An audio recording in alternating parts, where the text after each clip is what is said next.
Hallo zusammen, da bin ich wieder. Heute wieder mit einem spannenden Thema für euch.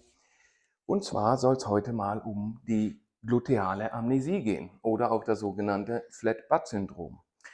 Was ist das überhaupt und ähm, um welche Strukturen geht es? Was ist überhaupt die Funktion von dem Muskel, über den wir heute sprechen? Wie testen wir das und was können wir dagegen tun? Darum soll es heute gehen.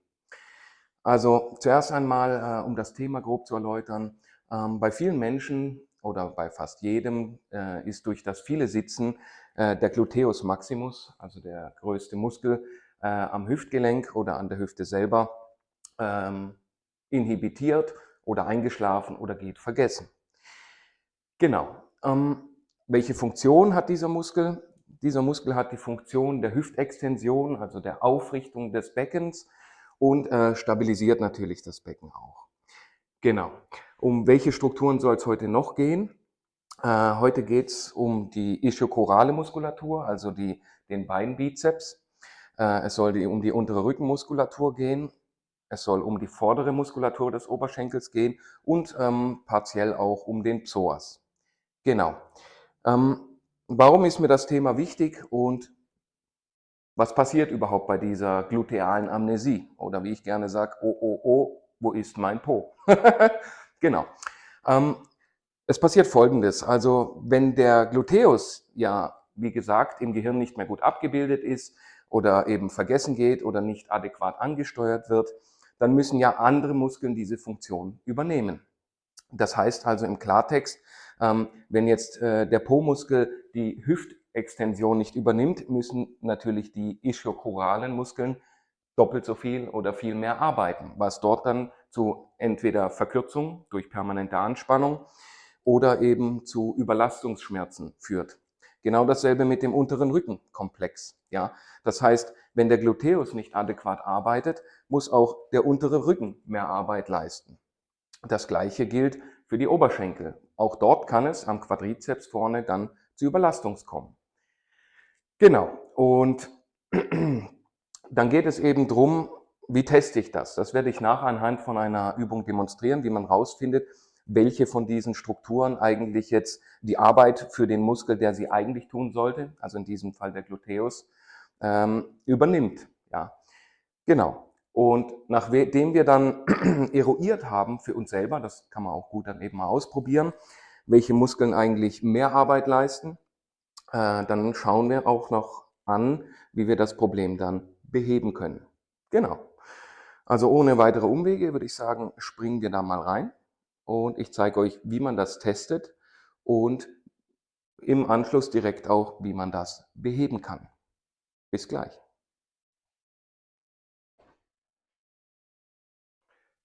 So, kommen wir zur besagten Testung und der Lösung dieses Problems. Genau, also um zu testen, ob wir an einer glutealen Amnesie leiden oder nicht, machen wir eine ganz einfache Übung und dort können wir dann auch gerade feststellen, welche der anderen besprochenen Strukturen oder Muskeln eigentlich die Mehrarbeit übernimmt. Also, um das rauszufinden, begeben wir uns erstmal in Rückenlage. Ganz entspannt. So, genau. Von hier aus, wir können das mit oder ohne gestreckte Arme machen, heben wir den Po. Und zwar bis die Oberschenkel und der Po eine Linie bilden. Von dort aus strecken wir jetzt ein Bein und halten das. Genau. Diese Position halten wir für 10 Sekunden. Nach 10 Sekunden spüren wir mal nach und welche Struktur jetzt gerade am meisten angestrengt wird oder ob es irgendwo Schmerzen fabriziert. So. Ähm, Die Struktur, die die Schmerzen verursacht oder bei der Übung jetzt am meisten belastet wird, übernimmt im größten oder mit größter Wahrscheinlichkeit die Arbeit für den Gluteus. Weil normalerweise sollte man das direkt im Po spüren. Genau. Erfahrungsgemäß, oder ich habe das oft erlebt, sind bei den Leuten sehr oft die ischochoralen Muskeln, also der Beinbizeps, betroffen. Genau. Und auch der Oberschenkel kann bei einigen sehr stark belastet sein. Bei mir persönlich ist es jetzt zum Beispiel der untere Rücken. Ich spüre es im unteren Rücken. Genau. Jetzt wissen wir anhand dessen, dass wir ein Problem haben, beziehungsweise dass der Muskel nicht das tut, was er tun sollte, nämlich die Hüfte stabilisieren oder die Hüfte strecken. Jetzt kommen wir aber auch direkt schon zur Lösung. Wenn wir die Problematik identifiziert haben, dann müssen wir irgendwie den Gluteus wieder dazu bringen, Arbeit zu leisten oder seinen Job wieder richtig aufzunehmen. Und das geht folgendermaßen. Also man geht in dieselbe Position, legt sich also auf den Rücken.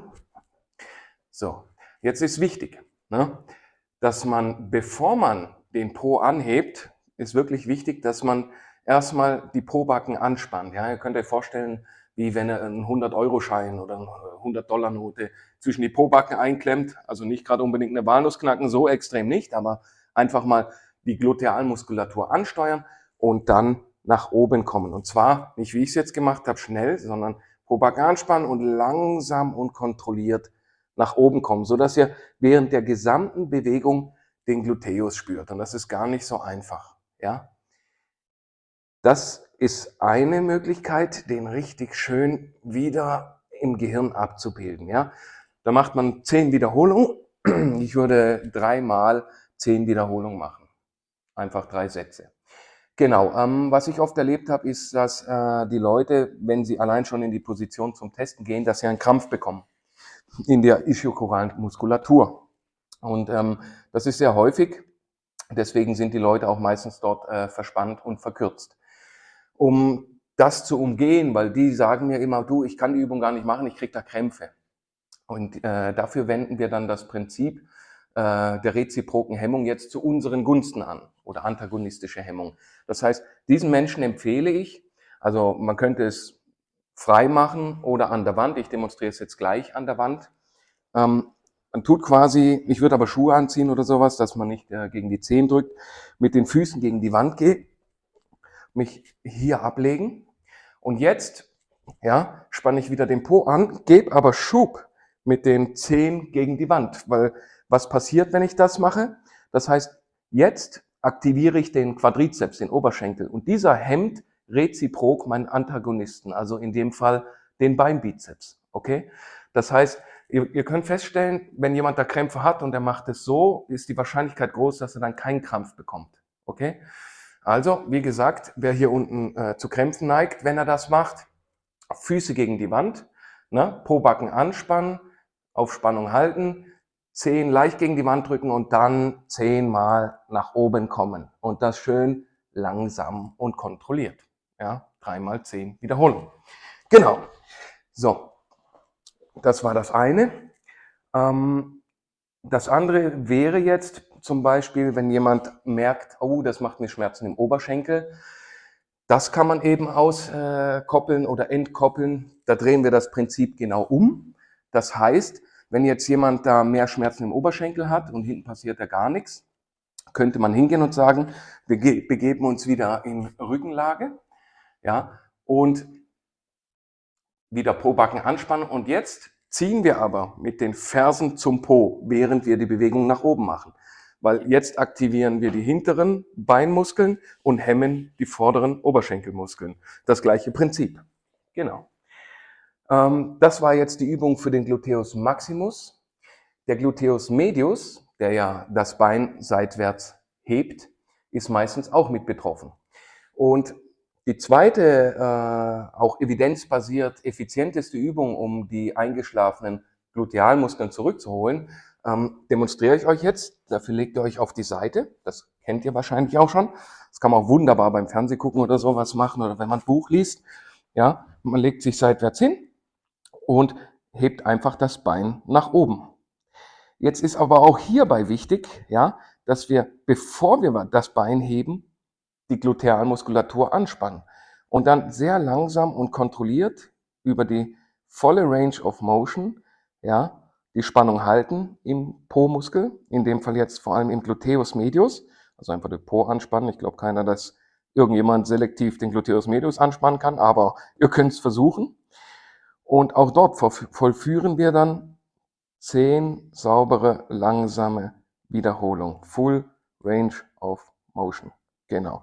Und permanent immer an die 100 Euro zwischen den Pobacken denken, gell? Nicht runterfallen lassen, immer die Spannung halten. Genau. Und wenn man das eine Weile macht, dann sollte der Po eigentlich wieder aktiver werden und für die anderen Muskeln wie untere Rückenschmerzen oder hintere Oberschenkelschmerzen und so weiter sich positiv darauf auswirken. Was auch ein spannender Fakt ist, das könnt ihr ja mal machen, wenn ihr die Übung länger macht, über mehrere Wochen, sage ich mal, 3 bis 4 Wochen oder so, und das täglich regelmäßig mal vollführt. Geht doch hin und tut vorher mal ein Maßband nehmen, mit gestreckten Beinen mal den Fingerbodenabstand messen, wie weit ihr runterkommt. Ja, das notiert ihr euch und nach 3 Wochen oder so könnt ihr ja dann mal einen Retest machen, ohne dass ihr die hinteren Oberschenkel dehnt, ob ihr beweglicher geworden seid. Das könnt ihr mir auch irgendwann mal bei Zeiten dann in die Kommentare schreiben, wenn ihr den, sage ich mal, Gluteus gekräftigt habt, wie viel mehr Beweglichkeit ihr rausgeholt habt beim Fingerbodenabstand. Genau. Also das sind die 2 effizientesten Übungen und auch der Test dazu, wie man rausfindet, welche Struktur betroffen ist. Wenn ihr Fragen habt oder so, schreibt es mir in die Kommentare und ich werde dann so zeitnah wie möglich versuchen, das zu beantworten. Also vielen Dank fürs Zuschauen und dann springen wir wieder rüber und ich sage abschließend noch ein paar Worte dazu. Dankeschön. So, nachdem wir jetzt die Übungen besprochen haben oder zusammen durchgegangen sind und ich euch auch gezeigt habe, wie man das testen kann, möchte ich abschließend nochmal kurz die 4 Hauptindikatoren angeben, wie man eigentlich vorab schon eigentlich rausfinden kann, ob man zu diesem glutealen Amnesie oder Flat Butt Syndrom neigt. Genau.